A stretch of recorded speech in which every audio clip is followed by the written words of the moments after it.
I didn't proclaim martial law alone. It is made to appear as if I just signed the decree and said, I impose martial law on each and every one of you. No. I asked the legislature to please pass a law proclaiming martial law because there was anarchy in the country. Now, let me say this. The opposition was strong. And they were members of the Security Council, and somehow they adopted a resolution which required that there be a unanimous vote for the armed forces to be able to move. And therefore, the armed forces was immobilized. At the same time, I asked the opposition party to come and join me in a coalition government. I offered one half of the cabinet. And of course, they laughed at me and said, why should we join you? We're going to take over the government. By the time you are through with the exercise, you're dead, politically and otherwise. So, and they refused to join me. I asked the advice of the judiciary. I asked the Supreme Court justices, the Court of Appeals justices, and the members of the private sector. And all of them told me there's only one man who can proclaim martial law, and that is the president. And you are it. You are the only one who can proclaim martial law. This is why I must carry this particular mark in our history. I could not have transferred it to the legislature. Why? Because the legislature did not have the power. What does the Constitution provide? The President shall be the Commander-in-Chief of the Armed Forces of the Philippines, and he may order the armed forces out to quell any disorder, riot, rebellion, invasion, insurrection, and in case of invasion, insurrection, rebellion, or imminent danger thereof, when the public safety requires it, he may suspend the privilege of the writ of habeas corpus or proclaim martial law throughout the Philippines or any part thereof. What does that provision provide? It provides that only the President can proclaim martial law. I repeat, that is why I had to assume responsibility. And I am not one for shirking duty. The people said there was necessity for proclaiming martial law. And the people said, you are the only official who can proclaim martial law. So I proclaimed martial law. And I sincerely believed that it was necessary to proclaim martial law to install order and stability because there was complete anarchy throughout the country at the time. Now, therefore, at that particular period, what was the status of our government? Our government was immobilized, impotent. The armed forces could not move out. The industry was not at all in any way moving. There was no income coming into government. Everybody was running away. They burned the U.S. Partly burned the U.S. Embassy, tried to burn it anyway. They tried to kidnap the American ambassador. American ambassador was Byroad, Ambassador Byroad. And they tried to kidnap our foreign minister, Romulo, whom you just saw today. And I told him, you better disappear because I will not ransom you.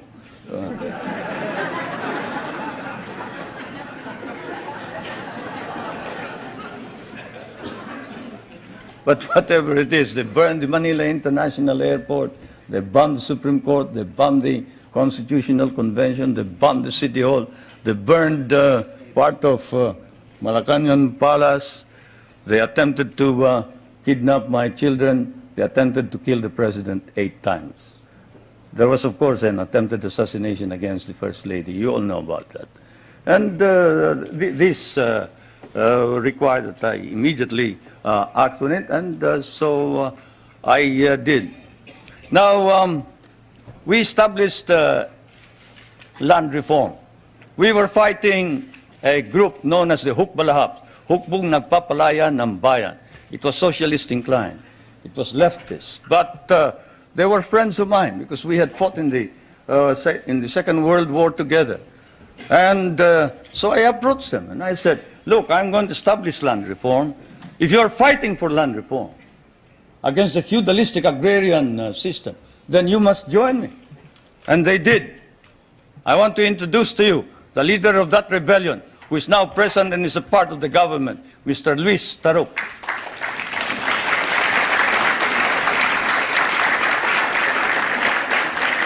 He is a member of the National Assembly. One reason why he ran to the hills, according to him, was he was elected as a member of the old legislature and he was not recognized as such. He and the others. Now I want to introduce to you another leader of the Free Farmers Federation, which is also composed of farmers who wanted reform, but who are fighting for reform, but who are now joining in the effort to establish political stability and economic prosperity throughout the country, and who was Dean of the College of Law of the University of Ateneo, but abandoned his deanship in order that he may join in the effort to attain the noble mission of this new society. I refer to National Assemblyman Jerry Montemayor,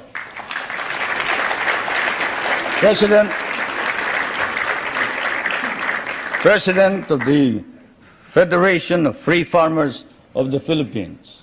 I would like to introduce also to you a young man who was very active against the government in 1972 and who paraded around the streets raising the flag of the Communist Party and organized the Kabataan Makabayan, which is the red organization of the youth.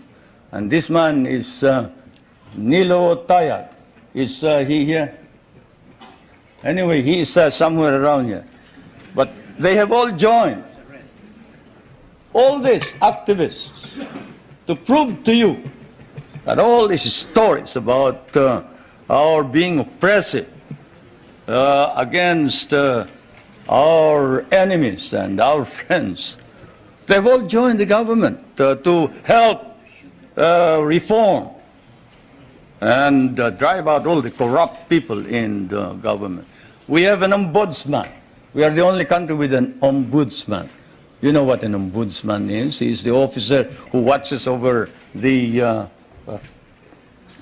corrupt officials of government. And this man has charged more than 1,000 officers and employees and sent most of them to jail. Is Justice Pamaran here? He must be somewhere around. Where's Justice Pamaran? There's the ombudsman.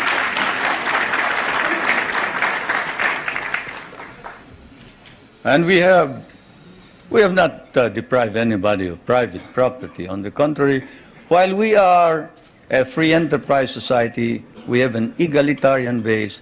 We recognize private property, encourage private initiative. And our Constitution explicitly recognizes the importance of developing the national economy and protecting the patrimony of the nation. In line with this, a National Economic and Development Authority has been created for the purpose of planning and coordinating economic development plans. I chair that Economic Development Commissioner. Now, I did not come all the way here to recite these basic facts to you, but it is best that we wrote this at once, they form an important background of understanding the developments in my country. Relations between the United States and the Philippines now span, I'd say 84 years if you mark the Battle of Manila Bay, 184 years perhaps if you mark the brig Salem, from Salem, which when it returned to Salem brought back hides, indigo, lumber, pepper, and paid 24,000 in tariff duties. Many things don't change, not even tariff duties. Anyway,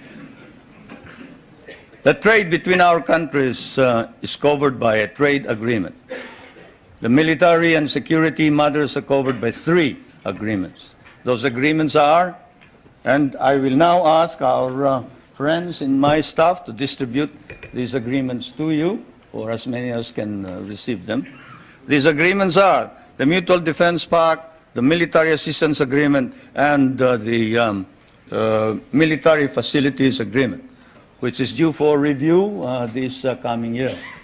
President Reagan and I have agreed with the members of our cabinet that the review will start in April, probably we'll finish it by August. Through it all, our relationships develop in a way unique to nations so disparate in size and circumstances and so distant from each other. The direction which American colonization took in the Philippines in the political, economic, and military cultural spheres were such that for us, relations with the United States would remain crucial for a while. It is said that language is the greatest conveyor of culture. If that be so, if that wise man who said that is right, then your language has certainly conveyed to my country your culture. And this is why the relationship between our countries is something undefined. Our interests may have diverged in the period after our recovery of national independence in 1946, but this relationship has endured. And the question that is often asked is, does the Republic of the Philippines differ from the American Republic? Yes and no. It doesn't differ in the sense that it is democratic, but it differs in the sense that we have a prime minister, and in the sense that we try and make the legislature and the president or the executive work together. We cannot afford any stalemates. We cannot afford any delays. It is a modified presidential form of government, while yours is a complete and pure presidential form of government. Why did we change this? Because we cannot afford stalemates and deadlocks. Yours is a strong economy and a military power. Ours is a weak country. We cannot afford to delay and postpone decisions pending the debates between Congress and the President or the Prime Minister. The poorer third world countries cannot. And so, my friends, that is the situation. I am now going to ask also that my staff distribute to you the social and economic indicators of my country in showing to you the dynamism and the vitality of our economy. We have changed our economy such that we hope to be able to be self-sufficient. We were importing rice before. The last time we imported rice was in 1976, 77. We paid $500 million for that price. Today, we are exporting rice to our neighboring countries. And the per capita income was about $200. Now, it is more than $800 per capita income. The gross national income has increased 5 times. I need not go any further. I'll wait for the questions, and now I am ready for interrogation.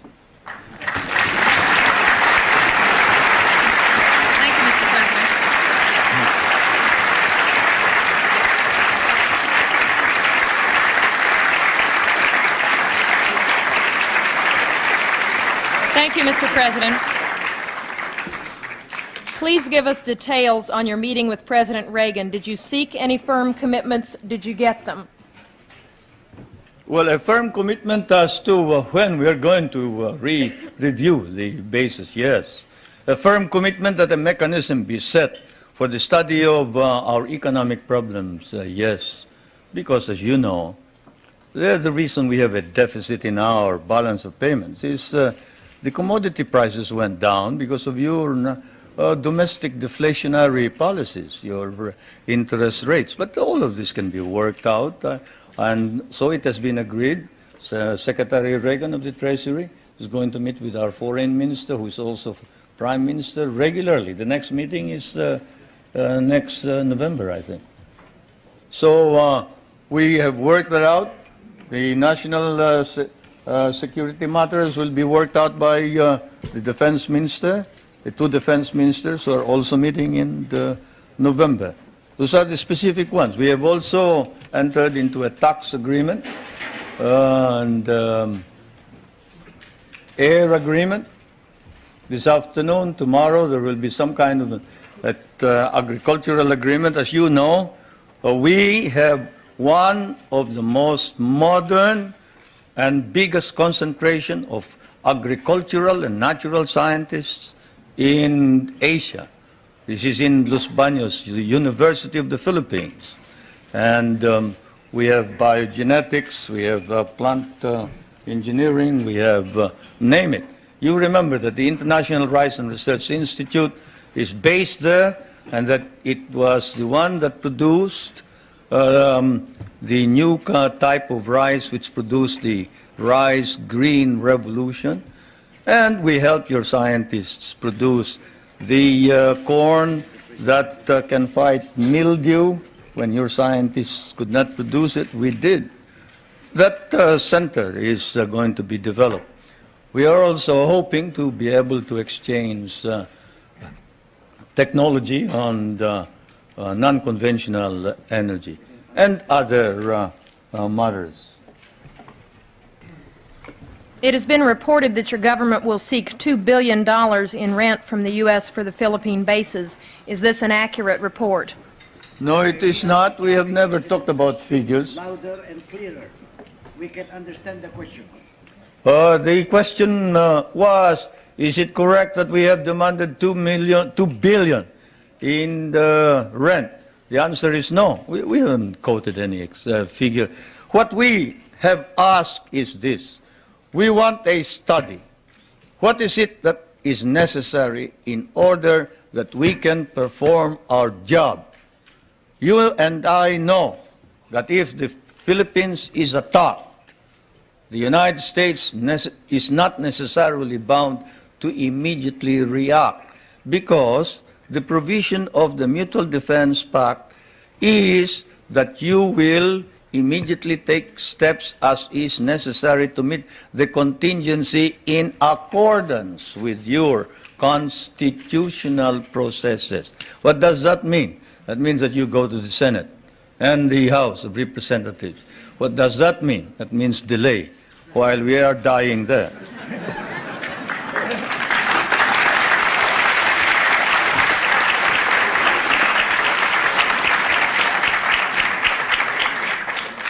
Most of our allies in Europe, concerned about resisting communism, give the U.S. free bases and even share the cost. Why shouldn't we expect the same kind of cooperation from the Philippines instead of demands for more rent?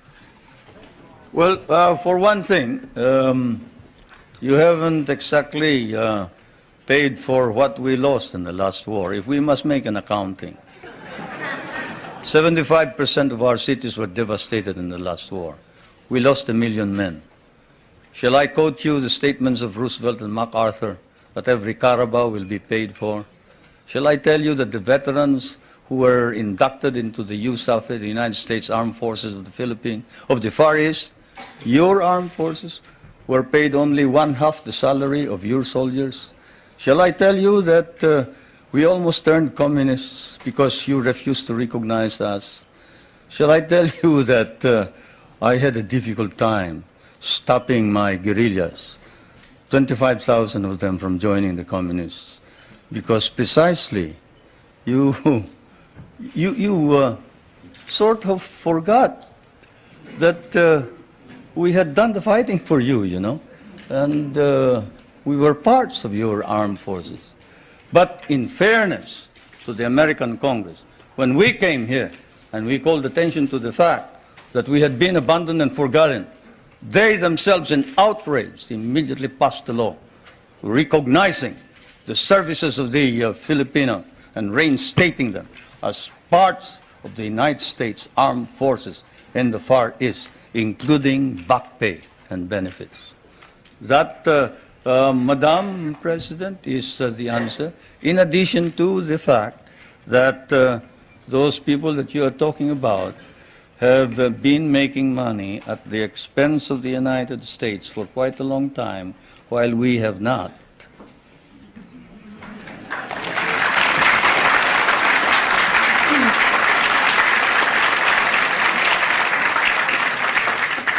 After the attack on Pearl Harbor, U.S. bases in the Philippines could not be defended.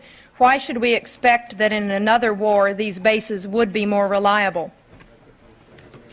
That's one of the questions that I wanted to find out.